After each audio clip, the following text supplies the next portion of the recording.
जी वकार, आप क्या कहना चाहिए? अच्छा, मैं सवाल इसलिए नहीं पूछ रही कि जारी बात एक दूसरे की बातों पे आप लोग कमेंट करना चाह रहे हैं। मैं थोड़ा सा यहाँ ये क्लियर करना चाहता हूँ कि मुझे फील ये हो रहा है कि नेगेटिव और पॉजिटिव वाइब आ रही होती हैं। पहली बात तो ये कि मैंने ये नहीं कहा कि मैं औरत मार्च को 100% ही सपोर्ट करता हूँ। माई बॉडी माई चॉइस एक स्लोगन है अमेरिका का जो एबॉर्शन के लिए उठाया गया था, उसकी कोई लुई विटॉन टाइप या बहुत ही बर्गर किस्म की बी जमालों ने इसकी ट्रांसलेशन कर दी, मेरा जिस्म मेरी मर्जी। मैं उसके अगेंस्ट हूँ बिल्कुल, लेकिन एक पढ़ा लिखा और इंटेलेक्चुअल इंसान होने के नाते आपको सोल्यूशन देना है। अगर आप देखें, अब उनके जो ड्रामे बिल्कुल बेहतरीन है, मैं अपना शो करता हूँ, कोई और करता है, बिल्कुल अपनी जगह। इंटरटेनमेंट पॉइंट ऑफ व्यू से जो टीवी है उसका काम इंटरटेनमेंट देना है। अब वो इंटरटेनमेंट की डेफिनेशन चेंज हो सकती है, किसी का टेस्ट कुछ और है, किसी का टेस्ट कुछ और है, लेकिन बाहैसियत इंसान अगर मैं अपना बिहेवियर कहीं देखूंगा कि अगर मुझे औरत पे कोई जुल्म नजर आ रहा है और मैं कहूँ नहीं जी क्योंकि मर्द जो है उसके साथ चीटिंग होती है इसलिए औरत ऐसा करती है, ये मौक़िफ़ हर स्टैट्स कोई भी आप उठा लेंगे ना वो आपको नजर आएगा कि गलत है। अय्याश परस्त जो है ना वो मर्द होता है और ये मेजॉरिटी से साबित हुआ हुआ है। मैं खुद आपको बता रहा हूँ जी 90% तलाकों में मर्द का हाथ होता है, वो कर रहा इस तरह होता है। अब अगर आप उसे ये कहें नहीं जी क्योंकि मैंने कहीं देखा है कि किसी का बेवफाई हुई है उसमें ऐसा हुआ है, तो ये तो गैलप की रिपोर्ट्स उठा लें, वैसे देख लें। मैं आपको फिर वही बात दोबारा रिपीट करूंगा, औरत को मारने वाला डोमेस्टिक वायलेंस का चक्कर किसने कौन ज़्यादा करता है, मुजरे कौन करवाता है, अय्याश परस्त कौन है। बार बार एक ही बात इसलिए कह रहा हूँ कि देखें ये सबूत के तौर पर मौजूद है कि मर्द अय्याश परस्त होने के बाद जो है औरत के साथ क्या जुल्म करता है। कभी आपने देखा कि औरत जो है अपने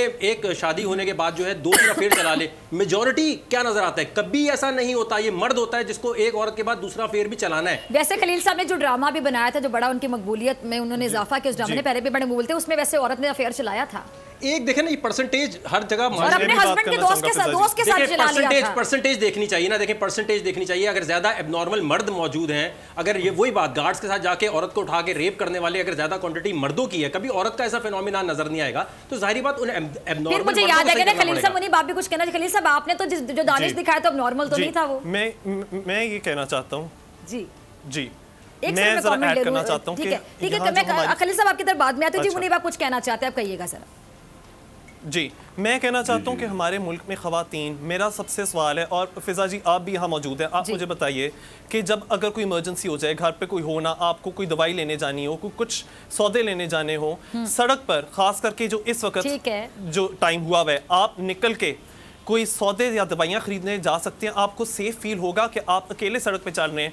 इसको कंपेयर करें कि जब मर्द हज़ार सड़कों पे निकलते हैं, हमें एक सेफ्टी फील होती है। मैं सच्ची बात बता रहा हूँ, मैं एक दिन जॉगिंग कर रहा था पार्क में, और जॉगिंग करते हुए मुझे इतनी गंदी गालियाँ सुनाई दे रही थी जो मर्द हजरात बोल रहे थे। वही मर्द हजरात हैं जो कि अच्छे मुसलमान होने का दावा कर रहे होते हैं सोशल मीडिया पर, और गंदी ज़बान के अंदर माओ और बहनों को गालियाँ दे रहे होते हैं।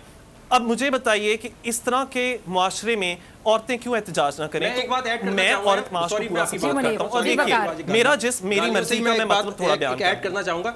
मैं खलील साहब से भी कहूंगा, माशाल्लाह आप इतने जबरदस्त राइटर हैं, तो ऐसा क्यों नहीं करते कि आज ये जो गालियां हैं, ये जो औरतों के ऊपर सारी बनी हुई है, कुछ मर्दों के लिए गालियां इन्वेंट कर देते हैं। ये जो सारी गालियां, माँ तेरी माँ की, तेरी बहन की, तेरी, ये काफी देर से कह रहा हूं। मैं ये कह रहा हूं कि भाई मर्दों के ऊपर आना चाहिए ना। फिर मर्दों गाली भी उन पर बनी हुई है सारी, उनकी ऐसी थी जो लड़ाई में मौजूद नहीं है, गाली उनको पड़ रही होती है। तो ये हमारे माशरे में तो है, इंडिया, पाकिस्तान, बांग्लादेश में तो ऐसा हो रहा है, अमेरिका में तो नहीं होता ऐसे।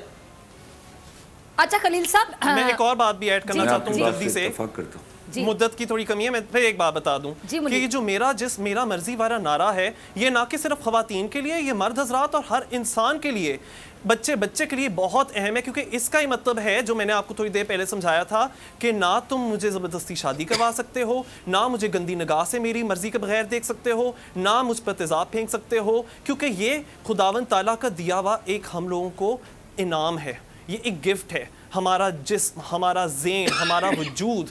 और फिर खवातीन तो देखें, अल्लाह ताला का फरमान है कि औरत के पाँव तले जन्नत है, यानी माँ के पाँव तले जन्नत है। हम कौन होते हैं कि हम माँ के साथ डिसरिस्पेक्ट से बात करें? छोटी बच्चियां, चले हम तो मैच्योर है ना, हम तो एक राय रखते हैं कि ये सही है वो गलत है। जो छोटी बच्ची हैं, टीनेजर्स हैं, वो क्या सीखती होंगी? बेशुमार ऐसी औरतों से बहुत कुछ सीखती होंगी। लोग बैठ कर सही से इसको कैसे जस्टिफाइड करेंगे आप बताइएगा? मुझे तो शर्म आ रही बात करते हुए, गलत बात है ना, मुझे दोहराते हुए भी शर्म आ रही है, उसको कैसे जस्टिफाई करेंगे आप? बिल्कुल, हमें बताना चाहिए, हर इंसान को बताना चाहिए कि बॉडीली इंटेग्रिटी कितनी जरूरी है, ताकि कल को बच्चे वल्नरेबल होते हैं तो कोई अगर तुम्हारे टुवर्ड्स कोई बुरी हरकत करेगा, अब समझाता है कोई कि प्रेजेंटेबल स्टाइल में बैठना है, उठना सीखे, उसके साथ ज्यादती हुई, उसकी जान ले ली। अच्छा ठीक है, सब्सक्राइब करें और बेल दबाएं ताकि कोई खबर रह न जाए।